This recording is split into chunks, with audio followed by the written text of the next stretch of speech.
របៀបផុសវីដេអូឬមួយក៏រូបភាពមិនចង់ឲ្យ friend ណាម្នាក់បានមើលឃើញការផុសរបស់យើងបាទសួស្តីបងប្អូនទាំងអស់គ្នាជួបខ្ញុំម្ដងទៀតហើយអំពីរបៀបការផុសដោយមានការកំណត់មិនឲ្យ friend ណាម្នាក់ដែលយើងមិនចង់ឲ្យឃើញគឺគាត់មិនអាចឃើញបានទេបងប្អូនណាបាទក្រៅពីហ្នឹងគឺគេមើលបានឃើញទាំងអស់ចឹងណាតោះអូខេអញ្ចឹងយើងចូលទៅផុសទាំងអស់គ្នាទៅបងប្អូនទាំងអស់គ្នាយើងចុចចូលមក Facebook របស់យើងមក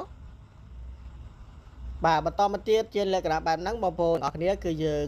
យកកន្លែងនេះមកការផុសបងប្អូនអ្នកចុចកន្លែងនេះក៏បានដែរឬមួយក៏ចុចកន្លែងសញ្ញាបូកនេះក៏បានដែរឬមួយក៏បងប្អូនចុចលើ profile របស់យើងនឹងមកយើងចូលមកដល់ account យើងផ្ទាល់ក៏បានណាបាទបន្តមកយើងអូសទៅលើទៅបងប្អូនមកយកកន្លែងនេះណាហ្នឹងហើយចុចលើចំកន្លែងហ្នឹងមក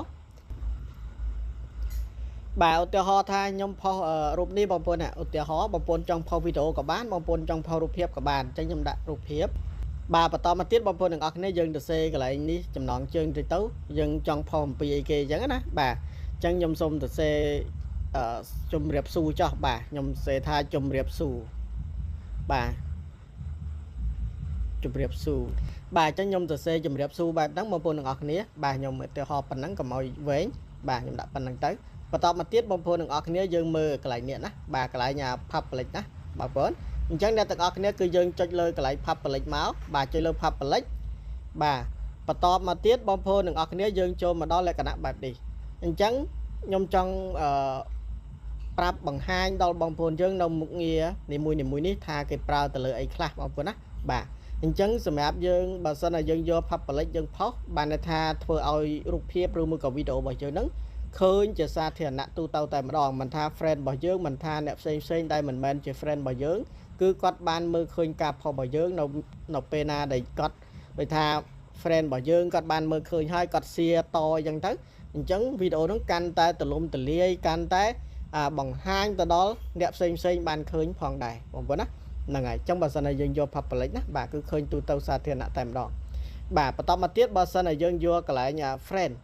បាទនៅពេលណាដែលយើងយក friend យើងផុសវីដេអូទៅរូបភាពទៅ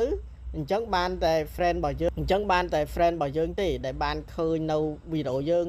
ការផុសរបស់យើងណាបាទហ្នឹងហើយមិនតែប៉ុណ្ណោះគឺ friend របស់យើងគឺអាច share បានទេបងប្អូនណាបានតែត្រឹមតែមើលទេបាទបានតែត្រឹមតែមើលការ comment អីចឹងទៅបងប្អូនណាបាទអាហ្នឹងបើសិនតែយើងយក friend ឲ្យចុចដាន់ណាបាទហើយនៅកន្លែងនេះគឺកន្លែង friend accept បងប្អូនណាបាទអញ្ចឹង friend accept នេះកន្លែងនេះគឺយើងធ្វើការផុសកំណត់បាទកុំឲ្យនរណាម្នាក់បានឃើញការផុសរបស់យើងណាបាទអញ្ចឹងនៅពេលណាដែលយើងយក friend accept ហ្នឹងទៅមិនចង់ឲ្យនរណាម្នាក់បានមើលឃើញការផុសរបស់យើងអញ្ចឹងបងប្អូនចុចលើកន្លែងហ្នឹងមកបាទនៅពេលណាដែលយើងចុចកន្លែងហ្នឹងបងប្អូនទាំងអស់គ្នាយើងថិចទៅដូចថាយើងមិនចង់ឲ្យប្រមាណអ្នកបានឃើញអញ្ចឹងណាយើងអាចថិចបានបងប្អូនដូចថាយើងចង់ឲ្យម្នាក់ឬមួយក៏ពីរនាក់អីចឹងទៅឧទាហរណ៍ណា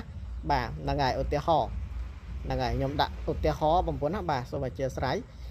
នេះខ្ញុំថាចង់ដាក់4នាក់ពេលខ្ញុំផុសទៅ4នាក់ហ្នឹងគឺអត់បានឃើញទេក្រៅពីហ្នឹង friend របស់ខ្ញុំគឺបានឃើញទាំងអស់បងប្អូនណាបាទ friend គឺបានឃើញទាំងអស់បងប្អូនណាបាទហ្នឹងហើយអញ្ចឹង4នាក់ហ្នឹងគឺអត់បានឃើញការផុសរបស់ខ្ញុំទេខ្ញុំបានបិទ4នាក់ហ្នឹងហើយបងប្អូនណាបាទអាហ្នឹងយើងបិទពេលណាដែលយើងផុសមិនចង់ឲ្យ friend 4នាក់ហ្នឹងមើលឃើញបាទហ្នឹងហើយបើសិនតែបងប្អូនថាឥឡូវខ្ញុំច្រឡំថិចមួយហើយខ្ញុំចង់ដកមួយចេញបងប្អូនគ្រាន់តែចុចលើនឹងវិញមកគឺយើងដកហើយអញ្ចឹងនៅសល់តែ3នាក់ឯង3នាក់ហ្នឹងមើលមិនអាចមើលឃើញទេអញ្ចឹងយើងចុចដានមកបាទតមកបងប្អូនចុចដានទៀតមកណាបាទហ្នឹងហើយចុចដានទៀតមកប៉ុន្តែខ្ញុំសូមបង្ហាញកន្លែងបន្តិចកន្លែង C1 ចុចមកមានទៀតបងប្អូនណាបាទកន្លែងនេះគេដាក់ថា specific friend បងប្អូនណាកន្លែង specific friend ហ្នឹងគឺបានន័យថា friend យើងមាន 5k អញ្ចឹងចោះបាទ friend យើងមាន 5k ប៉ុន្តែយើងចង់ឲ្យតែ5នាក់ឬមួយក៏4នាក់បានមើលឃើញទេបងប្អូនណាយើងចង់ឲ្យតែ4នាក់ឬមួយក៏5នាក់បានឃើញក្រៅពីហ្នឹងមើលមិនឃើញការផុសរបស់យើងទេអញ្ចឹងបងប្អូនអាចចុចលើនឹងបានបាទហើយបន្តមកទៀតបងប្អូនទាំងអស់គ្នាយើងថិចទៅដូចថាចង់ឲ្យ5នាក់ណាមើលឃើញបងប្អូនក៏ដាក់ទៅ5នាក់ហ្នឹងទៅគឺ5នាក់ហ្នឹងបានមើលឃើញការផុសរបស់យើងក្រៅពីហ្នឹងគឺមើលអត់ឃើញទេណាបាទហើយមិនតែប៉ុណ្ណោះបើសិនតែយើងរកឈ្មោះពិបាកអត់មាននៅបង្ហាញនេះយើងអាចចុច search ឈ្មោះកន្លែងនេះបានបងប្អូនណាបាទ search ឈ្មោះគាត់ទៅឈ្មោះaccount គាត់ឈ្មោះគេយើងវាយតាមនឹងមកណាបាទហើយយើងចុចដានមកអញ្ចឹងទៅណាបងប្អូនណាបាទអាហ្នឹងខ្ញុំសូមបង្ហាញអញ្ចឹងណាខ្ញុំ back ចេញវិញហើយបន្តមកទៀតបើសិនតែយើងយក only me បើយើងថិចយក only me នេះបងប្អូនទាំងអស់គ្នាគឺការផុសរបស់យើងហ្នឹងណាបាទមើលឃើញតែយើងម្នាក់ឯងទេអ្នកផ្សេងមិនអាចមើលឃើញទេណាបាទ បាទអញ្ចឹងមើលឃើញតែយើងម្នាក់ឯងទេបងប្អូនតោះមកយើងចុចដានណាបាទអញ្ចឹងបងប្អូនទាំងអស់គ្នានៅទីនេះការផុសវីដេអូនេះគឺមិនចង់ឲ្យនរណាម្នាក់បាទ friend ណាម្នាក់បានមើលឃើញការផុសរបស់យើងយកកន្លែង friend accept ណាបាទនេះយក friend accept អញ្ចឹងបងប្អូនយក friend accept មកបាទបន្តមកទៀតយើងថា3នាក់ហ្នឹងបាទយើងថេចទៅហ្នឹងហើយ3នាក់ឬមួយក៏4នាក់អីចឹងទៅបាទតោះមកយើងចុចដាន4នាក់ហ្នឹងគឺអាចមើលឃើញហើយបន្តមកទៀតបងប្អូនចុចកន្លែងនេះណាបាទបើបងប្អូនអត់ចុចកន្លែងហ្នឹងក៏បានដែរព្រោះពេលណាដែលយើងចុចអាហ្នឹងគឺវានៅជាប់នឹងរហូតហើយបងប្អូនណាបើយើងចង់ដោះវិញតលតែយើងចូលមកដោះវិញយក public វិញអញ្ចឹងណាបាទចង់បងប្អូនទាំងអស់គ្នាយើងបាច់ថេចទេយើងចុចដានមកណាបាទយើងចុចដានមកបាទបន្តមកទៀតបងប្អូនចេញ friend accept ហើយតាហើយបន្តមកទៀតបងប្អូនចុចផុសមកបាទតែប៉ុណ្ណឹងមកគឺជាការស្រេចហើយ4នាក់ហ្នឹងមិនអាចមើលឃើញការផុសរបស់យើងទេបងប្អូនណាបាទ